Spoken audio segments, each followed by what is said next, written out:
Well, we might as well start with the good stuff because I haven't seen you since the sort of survival was guaranteed, and I think for a long time West Brom didn't really look in any danger. But it's still nice to know that your Premier League status is guaranteed for next season.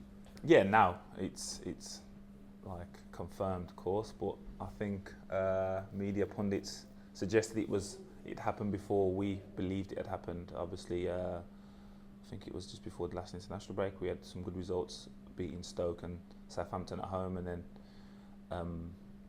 people assumed we were going to beat QPR and Leicester, and it wasn't to be. And then that kind of kick-started their revival and obviously dented ours. So we knew going into the Palace game was going to be huge, and to get a win there with the form they were in at the time was immense for us. Was that a little wake-up call within the squad? You know, this job isn't done yet. Yeah, definitely. I don't think we did think it was safe. We were safe. Obviously, with the manager, he didn't let us think that anyway. But as a group of players, we wanted to be. We knew it was going to be tight to the end, and we wanted to get to 40 points as soon as possible. With the manager coming in, I know obviously in his time in Stoke, he really proved himself and what he can do. His last two jobs have been what we in the media would term firefighting jobs. Now he doesn't want to get labelled as a firefighter, so I suppose next year West Brom have to kick on, don't they? Yeah, definitely. And he's an ambitious man, and we're ambitious players, so I'm sure together with the club backing him, we can kick on, and we need to, because I think every team next season will be their aim is to progress. Obviously they're going to have teams coming up that main goal is survival, and obviously that's probably 50% of the league. His ambition is to stay in there, but as a club, in order to progress and be ambitious, you've got to look past that and think, wow, now we've been here, established ourselves for 6 years, we need to really look at other goals. I suppose it then puts a focus on what happens in the summer, doesn't it, in terms of transfer dealings and how the club's strengthen? Yeah, definitely. And I'm sure the manager's got ideas and thoughts of players he wants to get in. And as I say, it's down to the club then to support him and repay what they brought him in for. And it wasn't just to stay in the league. Yeah, it's been a great achievement for the manager. But again, I know, speaking to him, I know how ambitious he is, and he's got plans, and they're not unrealistic plans for us to achieve.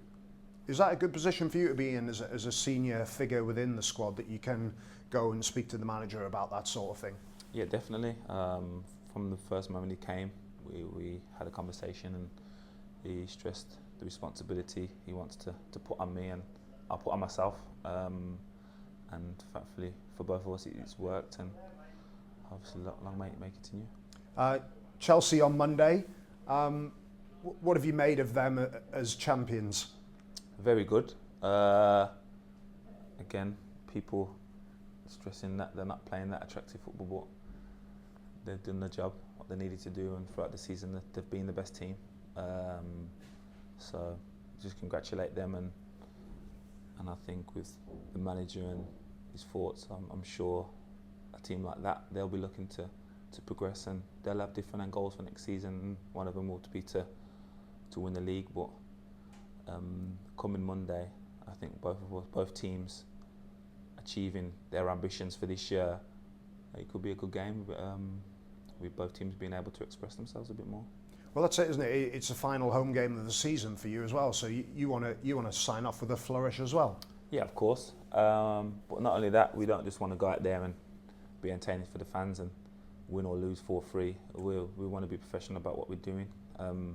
I think we're only one clean sheet behind them at the moment, and they've got the most in the league, so that's another goal of ours to emulate what they're doing, be hard to beat, but also if we can at times be entertaining for the fans.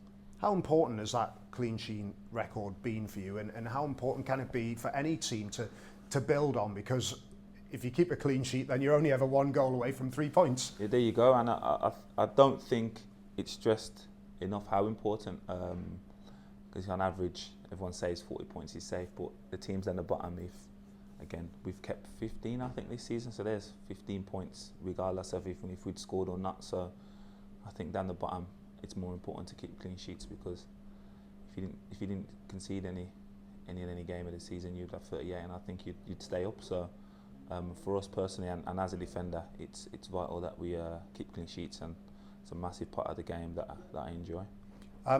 John Terry, obviously, he's had a great season for Chelsea. He's a few years older than you as well. So when you look at him and what he's done, especially this season, does that say to you, if I look after myself right, and if I continue to learn and read the game properly, then perhaps even if I lose a little bit of pace, I can still perform at the top level?